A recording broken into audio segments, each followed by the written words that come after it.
Now to an unwelcome surprise for U.S. intelligence, keeping tabs on the brutal war that has driven so many Syrians out of their homeland. It raises a chilling possibility that U.S. and Russian warplanes could wind up fighting on opposite sides. CBS News Pentagon correspondent David Martin broke the story. It's a development that caught U.S. intelligence by surprise.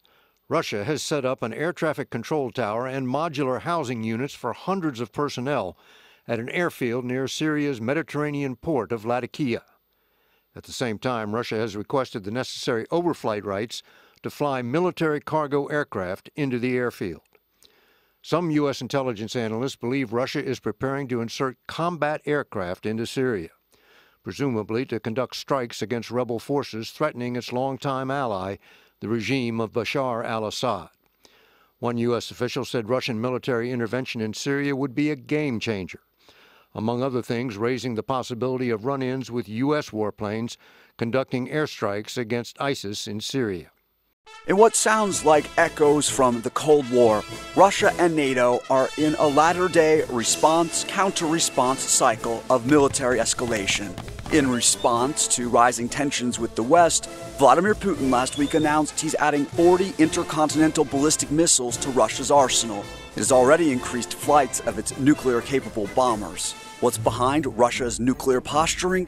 It comes in response to NATO's heightened military mobilization, which itself was a response to Russia's annexation of Crimea and, as Western leaders allege, Mr. Putin putting troops and arming pro-Russian separatists in Ukraine. That is an act of aggression, and that's the reason why we, NATO, is responding in a defensive way.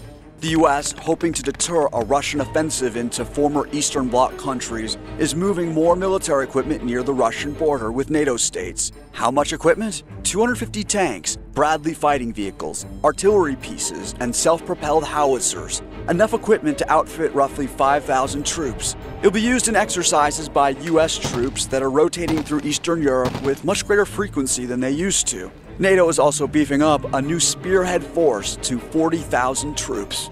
U.S. Defense Secretary Ashton Carter, on a visit to Estonia this week, offered Estonians this assurance. You lost your independence once before.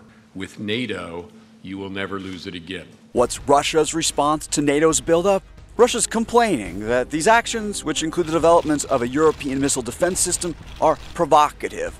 Meanwhile, NATO officials accuse Russian military jets of flying provocatively close to NATO planes. While in Estonia, Mr. Carter visited the USS San Antonio, which Russian fighter jets had buzzed just days earlier during NATO-led military exercises. NATO officials worry that with tensions so high, a miscalculation or accident could occur, as the alliance now sees an indefinite military standoff with Russia. That's the short answer.